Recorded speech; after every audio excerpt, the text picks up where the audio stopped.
আচ্ছা, তো আমরা আজকে কমপ্লিটিং সেন্টেন্সের ক্লাস 2 করব।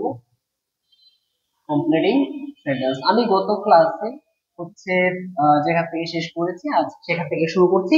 আচ্ছা, তাহলে আমরা আজকে যে রুলস গুলো জানবো সেটা হচ্ছে no sooner had, no sooner had অথবা হার্ডলি হ্যাড, হার্ডলি হ্যাড এবং স্কার্সলি হ্যাড। এই নিয়মগুলো দিয়ে কিভাবে কমপ্লেনিং সেন্টেন্স করতে হয় সেটা আমরা জানার চেষ্টা করব।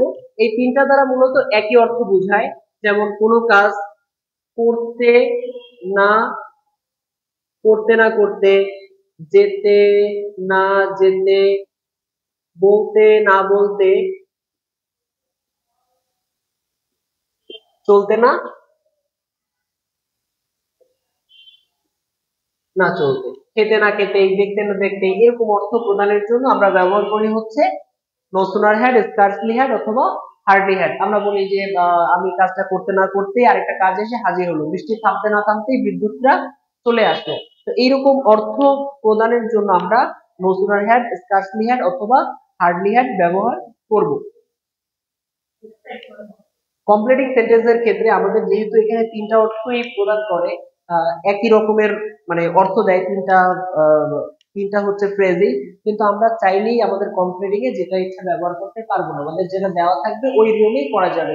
কিন্তু আমি যখন হচ্ছে এমনিতে কোনো এসে বা কোনো প্যারাগ্রাফ বা কোনো কিছু রাইটিং করব, তখন চাইলে no sooner had, scarcely had অথবা হার্ডলি হ্যাড এর যে কোনো একটা লেখা যেতেই পারে। তো আমরা একটু জেনে নিই যে এই no sooner had, scarcely had বা হার্ডলি হ্যাড এর নিয়মগুলো আসলে কি। প্রথমে এক নাম্বার লিখবো নো সোনার হ্যাড। একটু লক্ষ্য করো, নো সোনার হ্যাড।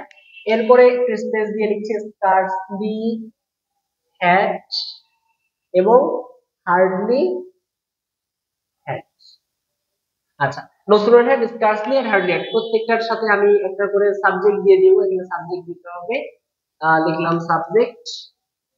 এরপরে আচ্ছা, হ্যাড এর পরে আমরা সবসময় একটা ভি3 ব্যবহার করি। হ্যাড এর পরে সবসময় আমাদের ভি3 ব্যবহার করতে হবে। প্রত্যেকটা একটা হ্যাড আছে, তাহলে আমরা প্রত্যেকটার ক্ষেত্রে একটা করে ভি3 ব্যবহার করব। তাহলে no sooner had plus subject plus ভি3, scarcely had plus subject plus ভি3, hardly had plus subject plus ভি3। এবং ভার্বের পরে সবসময় আমাদের একটা অবজেক্ট লাগে, তো আমরা একটা অবজেক্ট দিব। তবে এখানে বাধ্যতামূলক নয় যে অবজেক্ট নিতেই হবে, যদি কোনো ক্ষেত্রে দরকার পড়ে সেই ক্ষেত্রে হচ্ছে আমরা এই এই হচ্ছে অবজেক্টটা দিব। আচ্ছা, এরপরে হচ্ছে নো সুনার হ্যাড এর ক্ষেত্রে আমরা ব্যবহার করব দেন, কিন্তু স্কার্সলি হ্যাড এর ক্ষেত্রে দুইটা জিনিস হতে পারে, একটা হচ্ছে হোয়েন অথবা হতে পারে বিফোর, হোয়েন অথবা বিফোর। কিন্তু হার্ডলি হ্যাড এর ক্ষেত্রে আমরা ব্যবহার করব হচ্ছে হোয়েন শুধুমাত্র, এখানে বিফোর ব্যবহার করা যাবে না।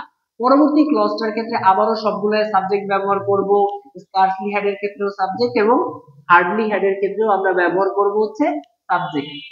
এই সাবজেক্টের পরে আমরা এইখানে ব্যবহার করব নো সুনার হ্যাড এর ক্ষেত্রে ভি2, স্কার্সলি হ্যাড এর ক্ষেত্রেও ভি2, হার্ডলি হ্যাড এর ক্ষেত্রেও আমরা ব্যবহার করব ভি2। এরপরে হচ্ছে আমরা ব্যবহার করব অবজেক্ট বা আদার্স যা থাকে, এখানেও হবে অবজেক্ট, এখানেও হবে অবজেক্ট। তাহলে লক্ষ্য করো, এখানে আমরা দেখতে পাচ্ছি, দেখো এখানে হচ্ছে নো সুনার হ্যাড আছে, এখানে স্কার্সলি হ্যাড আছে, এখানে হার্ডলি হ্যাড আছে প্রত্যেকটার ক্ষেত্রে। এরপরে হ্যাড এর পর সাবজেক্ট, এখানেও সাবজেক্ট, এখানেও কি সাবজেক্ট। এরপর হচ্ছে ভি3, হ্যাড এর পরে সবসময় আমরা ভি3 ব্যবহার করি, এখানেও ভি3 হবে, এখানেও কি হবে ভি3 হবে। ভি3 পরে অবজেক্ট অবজেক্ট অবজেক্ট। দেখো এখানে কিন্তু মোটামুটি সবগুলো ক্লজের যে নিয়মগুলো আছে সব কিন্তু একই। এরপরে শুধু পার্থক্যটা কোন জায়গায়, নো সুনার হ্যাড এর ক্ষেত্রে ব্যবহার করতে হয় দেন, স্কার্সলি হ্যাড এর ক্ষেত্রে ব্যবহার করতে হয় হোয়েন অথবা বিফোর, আর হার্ডলি হ্যাড এর ক্ষেত্রে ব্যবহার করতে হয় শুধুমাত্র হোয়েন। আর পরবর্তী ক্লজটা একই, subject plus ভি2 plus object, subject plus ভি2 plus object, subject plus ভি2 plus object. কথা কি বুঝতে পারছো? তো চলো আমরা হচ্ছে এখন একটা এক্সাম্পল দিয়ে বা একটা না একাধিক এক্সাম্পল দিয়ে বোঝার চেষ্টা করব যে আসলে এটা কিভাবে করতে হয়।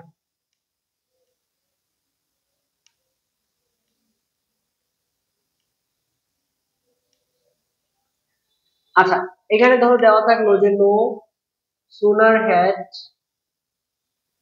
no sooner had the teacher no sooner had the teacher entered the classroom, entered the classroom, অর্থাৎ no sooner had the teacher entered the classroom dash, এখানে কিন্তু তোমাকে দেন দিয়ে দিবে না, অর্থাৎ এইটাই তোমার খেয়াল রাখতে হবে যে no sooner had থাকলে আমরা ব্যবহার করব হচ্ছে দেন। এটা একটু ভালো করে খেয়াল রাখতে হবে যে no sooner had যদি থাকে তাহলে ব্যবহার করতে হবে, no sooner had থাকলে ব্যবহার করতে হবে দেন, এটা দেয়া থাকবে না। আর যদি scarcely had থাকে তাহলে বিফোর অথবা when ব্যবহার করব, যদি হার্ডলি had থাকে তাহলে আমরা ব্যবহার করব হচ্ছে when। এই জিনিসটা একটু ভালো করে খেয়াল রাখতে হবে। তাহলে আমি এখানে প্রথমে দিয়ে নিব হ্যাড দেন, অর্থাৎ নতুন হ্যাড এর ক্ষেত্রে দেন দিতে হয় দিলাম, তাহলে নতুন had the teacher entered the classroom, এরপরে দেন এর পরে সাবজেক্ট প্লাস বি টু, তাহলে আমি বলতে পারি সকল শিক্ষার্থীরা দাঁড়িয়ে গেল, শিক্ষক ক্লাসে ঢুকতে না ঢুকতেই সকল শিক্ষার্থীরা দাঁড়িয়ে গেল, তাহলে অল দা স্টুডেন্টস, দাঁড়িয়ে যাওয়ার ইংরেজি হচ্ছে স্ট্যান্ড আপ, তাহলে স্ট্যান্ড এর ভি টু হচ্ছে স্টুড, লিখলাম হচ্ছে স্টুড, আর এখানে হয়ে যাবে আপ। তাহলে এখানে কি হবে, no sooner had the teacher entered the classroom then all the students stood up। এই সেম বাক্যটাই যদি scarcely had দিয়ে থাকতো, scarcely had the teacher, scarcely had the teacher entered the classroom,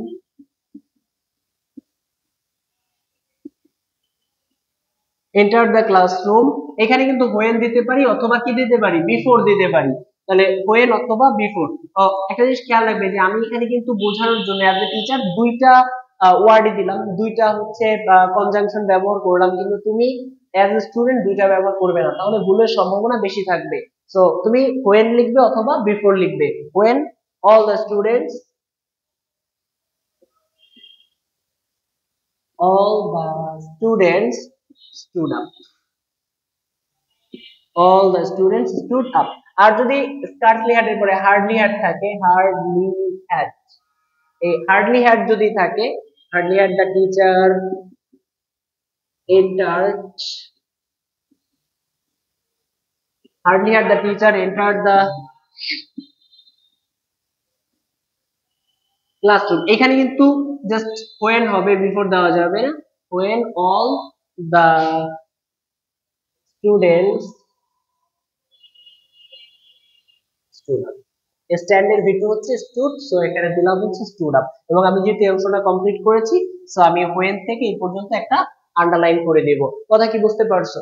তার মানে এইরকম চাইলে যে কোনো জিনিস আমরা করতে পারি, যে ধরো লিখলাম no sooner had I gone out gone out of home then it started raining, এরকম ব্যবহার করা যেতে পারে যে কোনো বাক্য, ঠিক আছে? তাহলে no sooner had, scarcely had, hardly had এর নিয়মটা আশা করি তোমাদের বুঝতে সমস্যা নাই।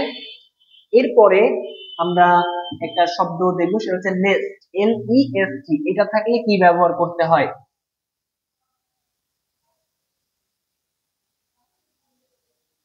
NEST, নেস্ট শব্দের অর্থ হচ্ছে নতুবা, নেস্ট শব্দের অর্থ কি? হ্যাঁ, নতুবা, তাহলে নেস্ট শব্দের অর্থ হচ্ছে নতুবা, নতুবা শব্দের আরেকটা অর্থ হতে পারে সেটা হচ্ছে যাতে না, নতুবা অথবা যাতে না অথবা নয়তো। আচ্ছা, তাহলে তোমরা কিন্তু একটা জিনিস খেয়াল করছো যে এখানে নতুবা, যাতে না, অথবা নয়তো, এগুলো দ্বারা একটা নেগেটিভ নেগেটিভ একটা ভাইব তৈরি হয়, তার মানে এই শব্দটা একটা নেগেটিভ ওয়ার্ড, এই শব্দটা একটা নেগেটিভ ওয়ার্ড, এবং আচ্ছা এটা যেহেতু একটা নেগেটিভ ওয়ার্ড, সো আমরা এই ওয়ার্ডটা দ্বারা যে ক্লজটা যুক্ত হবে তার সাথে কোনো নো, নট, নেভার এগুলা যুক্ত করতে পারবো না। কথা ক্লিয়ার? যেহেতু এটা নিজেই একটা নেগেটিভ শব্দ, তো আমি এর সাথে কোনো ধরনের নেগেটিভ কোনো কিছু যুক্ত করতে পারবো না, সিম্পলি আমি একটা অ্যাসার্টিভ সেন্টেন্স লিখবো, কারণ একই বাক্যে যদি নেগেটিভ কোনো ধরনের শব্দ থাকে তাহলে কিন্তু ওই বাক্যে আর নো, নট, নেভার এর প্রয়োজন পড়ে না, যদি ব্যবহার করা হয় তাহলে সেটা বাহুল্য দোষ হিসেবে বিবেচিত হবে, ঠিক আছে? আচ্ছা আচ্ছা, একটু লক্ষ্য করো এখানে, তাহলে আমি এখানে স্ট্রাকচারটা কি হতে পারে, আমরা অনেক সময় বলি না যে দ্রুত হাঁটো, নয়তো তুমি হচ্ছে ট্রেনটা মিস করে ফেলবে, ভালো করে পড়াশোনা করো নয়তো পরীক্ষায় ফেল করবে, তো এইরকম নয়তো টাইপের কথা বলার জন্য আমরা ব্যবহার করবো লেস্ট। যেমন স্ট্রাকচারটা কি হতে পারে, স্ট্রাকচার হচ্ছে একটা ক্লজ থাকবে, একটা ক্লজ থাকবে, এই ক্লজের পরে যদি লিস্ট দেওয়া থাকে, এটা দেওয়া থাকবে না, তোমাকে লিখতে হবে না, তো এটা দেওয়া থাকবে। লিস্টের পরে আমরা পরবর্তীতে ব্যবহার করব হচ্ছে সাবজেক্ট, এরপর হচ্ছে শুড অথবা মাইট, শুড অথবা মাইট ব্যবহার করব। আমরা জানি যে শুড অথবা মাইট হচ্ছে একটা মডাল ভার্ব, এই জন্য এরপরে মেইন ভার্ব বেস ফর্ম, তারপর যদি অবজেক্ট বা আদার্স কোনো কিছু থাকে আমরা সেটা ব্যবহার করব। আশা করি ক্লিয়ার। তাহলে ক্লজ প্লাস যদি একটা লেস থাকে, লেসের পরে সাবজেক্ট থাকবে, শুড অথবা মাইট থাকবে, তারপরে মেইন ভার্বের বেস ফর্ম প্লাস অবজেক্ট। যেমন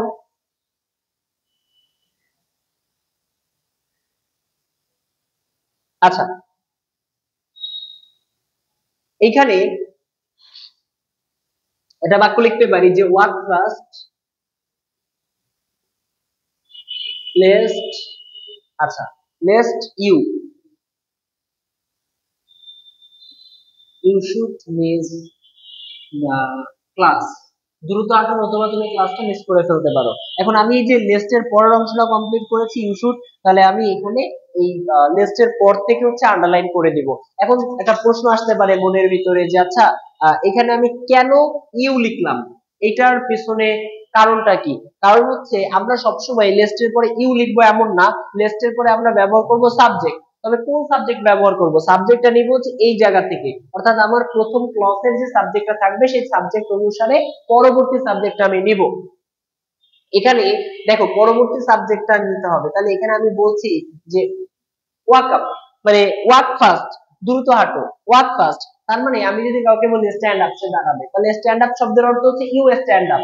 যদি বলি ক্লোজ ইউর আইস, তার মানে you close your eyes. Shut up, তার মানে ইউ শাট আপ। তার মানে প্রত্যেকটা ইম্পারেটিভ সেন্টেন্সের ক্ষেত্রে সাবজেক্ট হিসেবে ইউ উজ্জ অবস্থায় থাকে। তার মানে ইম্পারেটিভ সেন্টেন্সে মনে মনে একটা ইউ থাকবে, তাহলে মনে মনে যেহেতু এখানে একটা ইউ থাকবে, তো সেই ইউটা আমি এখানে ব্যবহার করেছি। যদি এখানে অন্য কোনো সাবজেক্ট থাকতো আমি এখানে সেটাই ব্যবহার করতাম। যেমন আমি যদি বলি রহিম studies properly,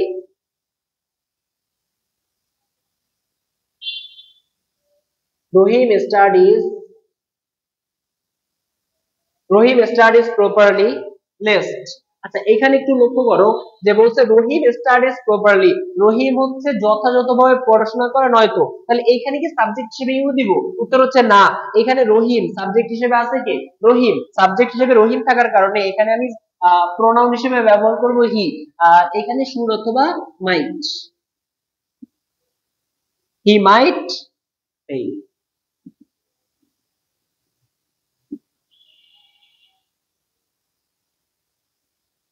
least he might fail in the exam.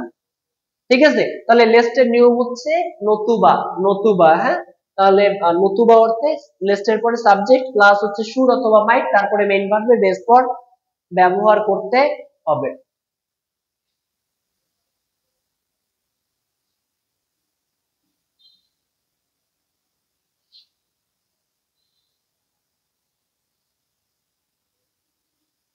আচ্ছা একটা নিয়ম আছে সেটা হচ্ছে হোয়াইল। এই হোয়াইল এর পরে হোয়াইল হচ্ছে এমন একটা শব্দ যেটা প্রেপোজিশন অর্থে ব্যবহার করা হয়, এই জন্য হোয়াইল এর পরে যদি সরাসরি কোনো ভার্ব থাকে, হোয়াইল এর পরে যদি সরাসরি কোনো ভার্ব থাকে তাহলে তুমি এরপরে ভার্বের সাথে একটা আইএনজি দিবে। আর যদি হোয়াইল এর পরে, হোয়াইল এর পরে সাবজেক্ট থাকে, সাবজেক্টের পরে যদি ওয়াজ অথবা ওয়্যার থাকে, তাহলে মেইন ভার্বের বেস ফর্মের সাথে আইএনজি বসে। তাহলে হোয়াইল এর পরে যদি সাবজেক্ট থাকে, সাবজেক্টের পরে ওয়াজ অথবা ওয়্যার থাকে, তারপরে মেইন ভার্বের বেস ফর্মের সাথে আইএনজি বসবে। আচ্ছা কথা ক্লিয়ার, বোঝা যায়? আচ্ছা তাহলে এখানে হোয়াইল এর পরে সাবজেক্ট, সাবজেক্টের পরে ওয়াজ অথবা ওয়্যার, তারপরে মেইন ভার্বের বেস ফর্মের সাথে আইএনজি আমরা ব্যবহার করব। খেয়াল রাখতে হবে যে হোয়াইল এর পরে সরাসরি ভার্ব ইউজ করছি নাকি আমি সাবজেক্ট দিচ্ছি। তো সাবজেক্ট দিলে আমি ওয়াজ অথবা ওয়্যার নিব, আর যদি হোয়াইল এর পরে সরাসরি কোনো ভার্ব আসে তার সাথে আইএনজি নিব। ঠিক আছে, তাহলে আমি যদি এইরকম লিখি যে হি নোটিসড এ রোড অ্যাক্সিডেন্ট,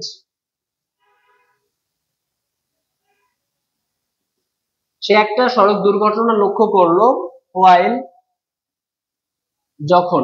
এখন আমি চাইলে এভাবে লিখতে পারি হোয়াইল এর পর ড্যাশ দেওয়া থাকবে, সো আমি এই ড্যাশের জায়গায় লিখতে পারি while crossing the road।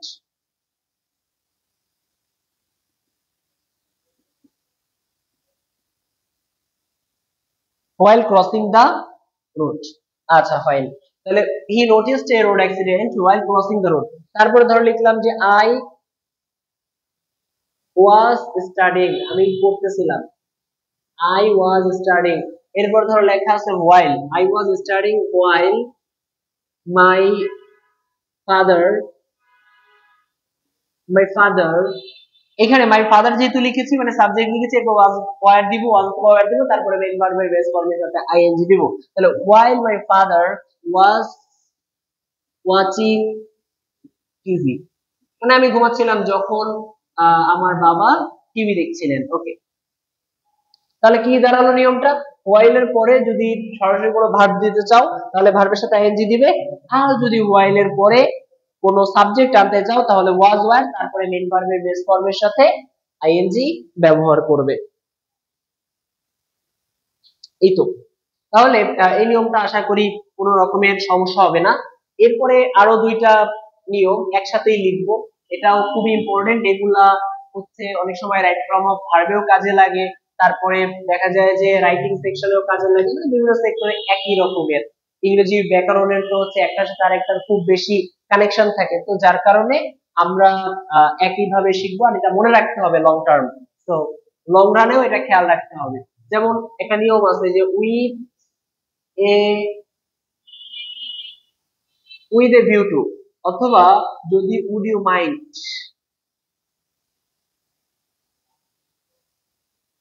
এই দুইটা নিয়ম একই, এই দুইটার পরে সবসময় ভার্বের বেস ফর্মের সাথে আইএনজি যুক্ত, অর্থাৎ উইথ এ ভিউ টু অথবা উড ইউ মাইন্ড, এই দুইটার পরে ভার্বের বেস ফর্মের সাথে আইএনজি যুক্ত করতে হবে।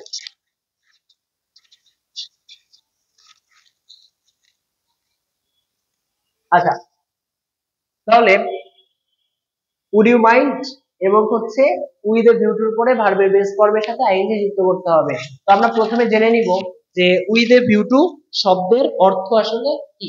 উইথ এ ভিউ টু শব্দের অর্থ হচ্ছে উদ্দেশ্যে, উইথ এ ভিউ টু শব্দের অর্থ হচ্ছে উদ্দেশ্যে, অর্থাৎ আমরা অনেক সময় বলি যে সে আমার কাছে এসেছিল অমুক উদ্দেশ্যে, অর্থাৎ সে পড়া শেখার উদ্দেশ্যে বা পড়ালেখা করার উদ্দেশ্যে আমাদের এই প্রতিষ্ঠানে এসেছিল।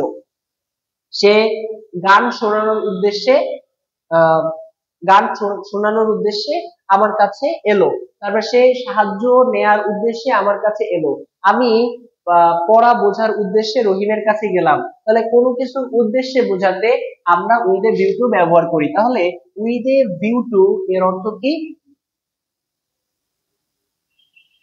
হ্যাঁ, উদ্দেশ্যে। উইথ এ ভিউ টু শব্দের অর্থ হচ্ছে উদ্দেশ্যে। আর উড ইউ মাইন্ড,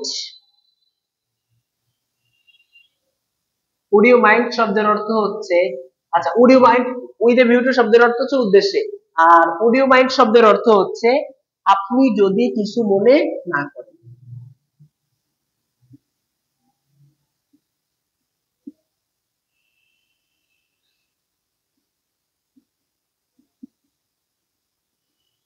না করেন, বা আরেকটা অর্থ হচ্ছে আপনার যদি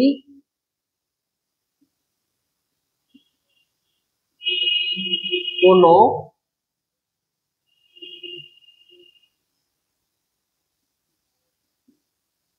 আপত্তি না থাকে। তার মানে উড ইউ মাইন্ডের দুইটা অর্থ, একটা হচ্ছে আপনি যদি কিছু মনে না করেন, আর একটা অর্থ হচ্ছে আপনার যদি কোনো আপত্তি না থাকে। উড ইউ মাইন্ড শব্দের অর্থ হচ্ছে আপনি যদি কিছু মনে না করেন অথবা আপনার যদি কোনো আপত্তি না থাকে। তাহলে আমরা অনেক সময় বলি না যে মানুষকে বলি যে আচ্ছা আমি কি আপনার ফোন নাম্বারটা পেতে পারি, তো আমি তো সরাসরি বলতে পারবো না যে আপনার ফোন নাম্বারটা দেন, তখন একটু আদবের সাথে সুন্দর করে গুছিয়ে বলতে হবে আচ্ছা যদি কোনো আপত্তি না থাকে আমি কি আপনার ফোন নাম্বারটা পেতে পারি, বা আপনি যদি কিছু মনে না করেন আমাকে কি আপনার ফোন নাম্বারটা দিবেন। অথবা ব্যবহার করা যায় যে যদি আপনার কোনো আপত্তি না থাকে আমরা কি একসাথে কফি খেতে পারি। তো এই যে কাউকে সম্মান জানিয়ে তার মতের হচ্ছে গুরুত্ব দিয়ে আমরা যদি হচ্ছে কোনো কথা বলি তখন আমরা উড ইউ মাইন্ড ব্যবহার করব। উড ইউ মাইন্ডের পরেও সবসময় ভার্বের বেস ফর্মের সাথে আইএনজি বসবে। আর যদি উদ্দেশ্যে বুঝায়, উদ্দেশ্যে বুঝালে আমরা সবসময় ব্যবহার করব, হ্যাঁ, অর্থাৎ উদ্দেশ্যে বুঝালে আমরা ব্যবহার করব হচ্ছে উইথ এ ভিউ টু। তাহলে আমরা কিছু এক্সাম্পল দেই, এক্সাম্পল দিলে জিনিসটা ক্লিয়ার হয়ে যাবে। এই এক্সাম্পল যেটা লিখবো সেটা হচ্ছে পরীক্ষায় অনেকবার আসছে, 3 থেকে 4 বার বোর্ড পরীক্ষায় আসছে, ভবিষ্যতে আসতে পারে। যেমন ফ্লোরেন্স নাইটিঙ্গেল, ফ্লোরেন্স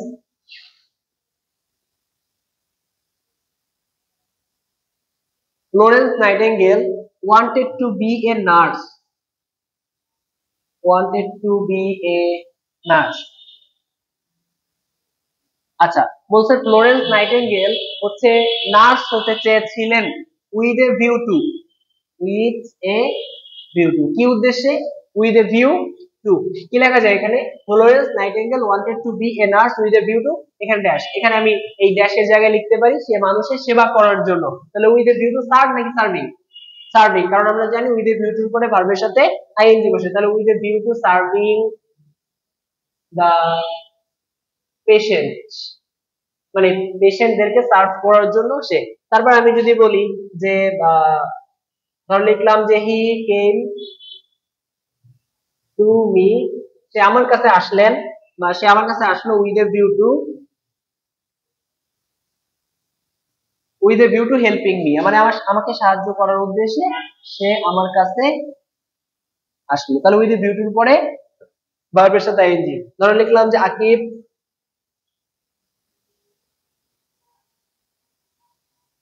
আচ্ছা, Aqib helped me with a view to earning money, মানে টাকা আয়ের উদ্দেশ্যে আকিব আমাকে সাহায্য করলো with a view to earning money। তাহলে with a view to পরে সবসময় ভার্বের সাথে আইএনজি বসে। আর would you mind দিয়ে আমরা एग्जांपल লিখতে পারি, এটাও ভার্বের সাথে আইএনজি। would you mind মানে হচ্ছে আপনি যদি কিছু মনে না করেন। তাহলে সরাসরি যদি এরকম দেওয়া থাকে যে would you, আচ্ছা would you mind, would you mind এর পরে ভার্বের সাথে আইএনজি দিব, অর্থাৎ would you mind taking a cup of tea with me, অর্থাৎ যদি কিছু মনে না করো তাহলে তুমি কি আমার সাথে এক কাপ চা খাবে। তারপর ধরে লিখলাম যে would you mind, বা আপনি যদি কিছু মনে না করেন সম্মান দিয়ে, would you mind, would you mind giving me your phone number, giving me your contact number, একটা প্রশ্নবোধক চিহ্ন হবে। এবং আমি লিখতে পারি would you mind giving me a glass of water,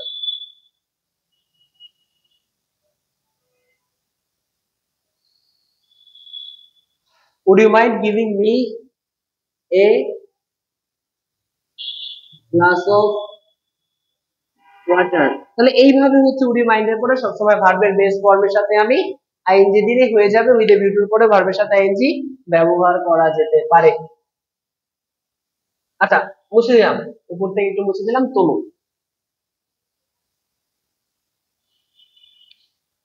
আচ্ছা, এরপরে আরেকটা নিয়ম তোলা হয়ে গেলে বললো। আচ্ছা, তাহলে এখানে আই উইশ, এরপরে আমরা আই উইশ এর পরে যে নিয়মটা সাবজেক্টের পরে হচ্ছে বি টু ব্যবহার করতে হয়, অর্থাৎ আই উইশ তারপরে সাবজেক্ট প্লাস বি টু, এটা নিয়ম। অর্থাৎ এটা না মনের ইচ্ছা বোঝায়, অর্থাৎ মনের কোনো ইচ্ছা প্রকাশের জন্য আমরা ব্যবহার করব হচ্ছে আই উইশ, মানে আমার ইচ্ছা করে। হ্যাঁ, যেমন আমি যদি বলি, বুঝবো? আচ্ছা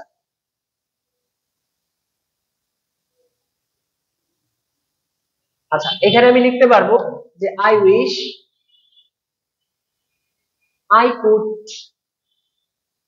I wish I could fly in the sky. এটা তো অবাস্তব, মানুষ তো উড়তে পারে না। তো তারপরও অবচেতন মনের ইচ্ছা যে I wish I could fly in the sky, I wish I could fly in the sky. তো আই উইশ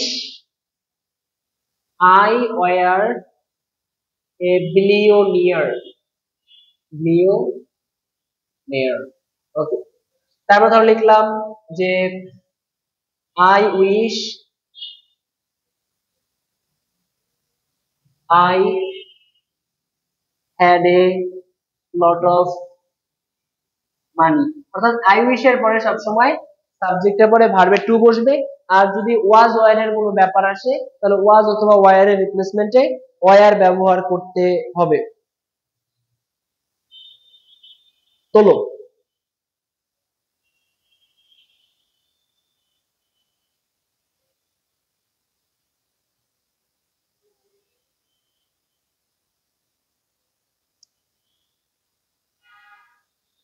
আচ্ছা, তোলা শেষ। আচ্ছা, এখন আমরা যে নিয়মটা পড়বো সেটা হচ্ছে, এটা দিয়েও পরীক্ষায় অনেক বেশি প্রশ্ন আসে। এটা কোনো স্পেসিফিক নিয়ম নেই, এটা বুঝে বুঝে করতে হবে। দো অথবা অল দো। আচ্ছা, দো অথবা অল দো এর অর্থ হচ্ছে যদিও। দো অথবা অল দো এর অর্থ হচ্ছে কি যদিও। আচ্ছা, দো অথবা অল দো এর অর্থ হচ্ছে যদিও। যদি প্রশ্ন করা হয় যে দো এবং অল দোর মধ্যে পার্থক্যটা কোন জায়গায়, তাহলে সহজ সাবলীল উত্তর হবে যে বানানের মধ্যে পার্থক্য, আর কোনো পার্থক্য নাই। আবার বলছি, দো অল দোর মধ্যে মৌলিক যে পার্থক্য সেটা হচ্ছে বানানের মধ্যে পার্থক্য। দো অল দো শব্দের অর্থ হচ্ছে যদিও। তাহলে আমরা যখন এটা ব্যবহার করব, অর্থাৎ আমার যখন কমপ্লিটিং সেন্টেন্সের ভিতরে আসবে, তখন যদি দো দেওয়া থাকে আমাকে দই লিখতে হবে বা তোমরা দই লিখবা। আর যদি অলদো দেওয়া থাকে তাহলে তোমরাও পরীক্ষার খাতায় অলদো লিখবা। যেহেতু এখানে দো অলদো একই, এটা ভাবার কোনো কারণ নাই যে এখানে অলদো দেওয়া আছে আমি দো লিখি তাহলেও তো হবে, আবার দো দেওয়া আছে আমি অলদো লিখি তাহলেও তো হবে। হবে না, তোমাকে দো দেওয়া থাকলে দো লিখতে হবে, অলদো দেওয়া থাকলে অলদো ব্যবহার করতে হবে। আর যদি তুমি নিজে রাইটিং এ, অর্থাৎ ধরো প্যারাগ্রাফ, তারপর হচ্ছে লেটার, এইসবে যদি দো অলদোর ব্যবহার করতে চাও তাহলে দো অলদোর যে কোনো একটা লিখলেই হবে। ক্লিয়ার?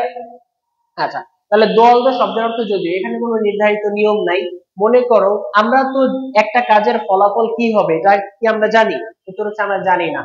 কাজের ফলাফল হচ্ছে একমাত্র স্রষ্টা জানেন, কিন্তু আমরা একটা কাজের ফলাফল কি হতে পারে এটা অনুমান করতে পারি। একটা কাজের ফলাফল কি হতে পারে আমরা জাস্ট সেইটাকে অনুমান করতে পারি। যেমন আমরা জানি কি যে ভালো করে যদি পড়াশোনা করা হয় তাহলে পরীক্ষায় ভালো রেজাল্ট করা যায়। এটা আমাদের একটা ধারণা যে যারা ভালো করে পড়াশোনা করে তারা হচ্ছে ভালো রেজাল্ট করতে পারে, কিন্তু এটা আমাদের অনুমান। আমরা অনেক সময় দেখি যে অনেকে অনেক ভালো করে পড়াশোনা করার পরেও ভালো রেজাল্ট করতে পারে না। আবার দেখা যায় যে অনেকে ওই রকম ভাবে পড়াশোনা করেনি যতটা করার দরকার ছিল, তারপর তার রেজাল্ট ভালো হয়ে গিয়েছে। তাহলে একটা কাজের ফলাফল কি হবে সেটা আমরা জানি না, কিন্তু একটা কাজের ফলাফল কি হতে পারে ওটা আমরা অনুমান করতে পারি। এখানে দোয়াল তো কখন ব্যবহার হবে জানো? ধরো একটা কাজের ফলাফল যেমন হওয়ার কথা, একটা কাজের ফলাফল যেমন হওয়ার কথা তেমন না হয়ে, একটা কাজের ফলাফল যেমন হওয়ার কথা তেমন না হয়ে যদি তার বিপরীত হয়, অর্থাৎ একটা কাজের ফলাফল যেমন হওয়ার কথা তেমন না হয়ে যদি বিপরীত কোনো কিছু হয়, সেই ক্ষেত্রে আমরা ব্যবহার করতে পারবো দো অথবা অল দো। ধরো বলা হলো যে যদিও বাংলাদেশ একটা ছোট্ট দেশ, তাহলে আমরা জানি যেই দেশ ছোট সেই দেশে তো সাধারণত রিসোর্স কম থাকবে, কিন্তু এরকম হলো যে দেশটা ছোট কিন্তু রিসোর্স অনেক বেশি, তাহলে যেমন হওয়ার কথা ছিল তার অপোজিট হয়েছে। তাহলে আমরা বলতে পারি যদিও বাংলাদেশ হচ্ছে একটা ছোট্ট দেশ কিন্তু এই দেশে অনেক পরিমাণে প্রাকৃতিক সম্পদ রয়েছে। আবার আমরা জানি যে যারা গরিব সাধারণত তাদের তো সৎ হওয়ার কথা না, কারণ তাদের যে কোনো ভাবেই হোক খেয়ে পরে বেঁচে থাকতে হবে। হ্যাঁ, তাহলে তাকে অসৎ পন্থা অবলম্বন করে হলেও তাকে তার জীবিকা নির্বাহ করতে হবে। কিন্তু হয়েছে কি এক লোক গরিব, তারপরও সে দেখা যায় সৎ পথে জীবন যাপন করছে। তাহলে এখানে বলতে পারি যে দো রহিম ইজ এ বা করিম ইজ এ পুর পারসন, হি ইজ অনেস্ট। তাহলে কি বললাম, একটা কাজের ফলাফল যেমন হওয়ার কথা তেমন না হয়ে যদি তার ঠিক বিপরীত হয় সেই ক্ষেত্রে আমরা ব্যবহার করতে পারবো দো অথবা অল দো।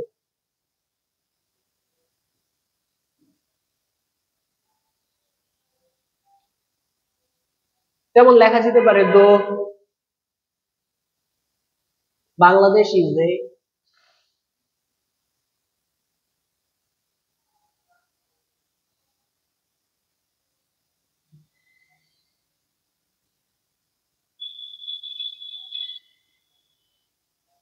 আচ্ছা দো Bangladesh is a small country, যদিও বাংলাদেশ একটা ছোট্ট দেশ, ইট ইট না sorry has she has a lot of natural resources। মানে যদিও বাংলাদেশ একটা ছোট দেশ, তারপরও এইটার she has a lot of natural resources। তোমরা একটা জিনিস ভাবতেই পারো যে স্যার আপনি কেন এখানে she লিখলেন।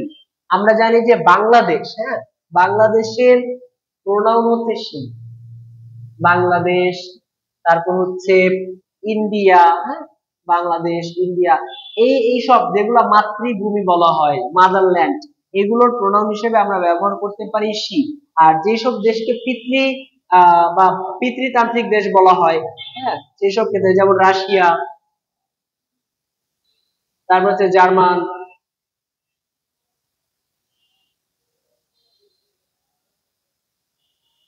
হ্যাঁ, রাশিয়া, জার্মান, এইসব যে দেশগুলো রয়েছে এগুলো ক্ষেত্রে ব্যবহার করতে হবে কি। আচ্ছা, তাহলে আচ্ছা, তারপর আমি বলতে পারি দো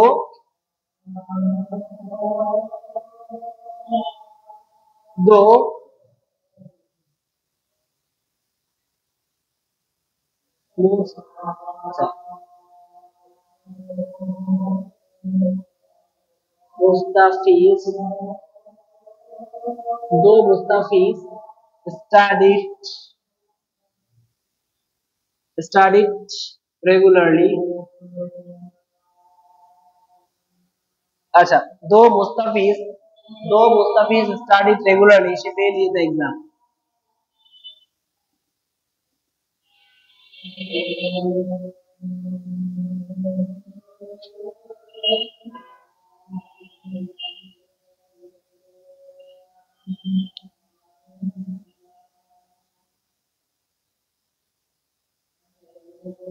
আচ্ছা, দো Mustafiz study regularly she failed in the exam, মানে তার তো সে রেগুলারলি পড়াশোনা করছে, হ্যাঁ, তার তো পাস করার কথা ছিল, কিন্তু সে কি করছে, ফেল করেছে। তো এই ক্ষেত্রে আমরা দো ব্যবহার করেছি।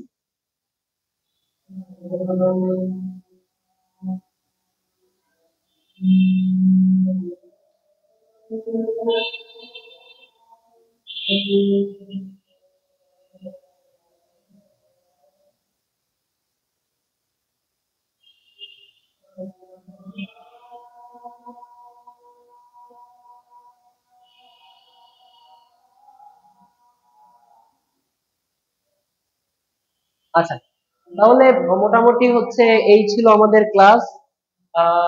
এর পরের অংশে আমরা দেখবো যে আসলে এক্সারসাইজ গুলা কিভাবে করতে হয়, কিভাবে হচ্ছে অ্যান্সার করতে হয়, ইনশাআল্লাহ।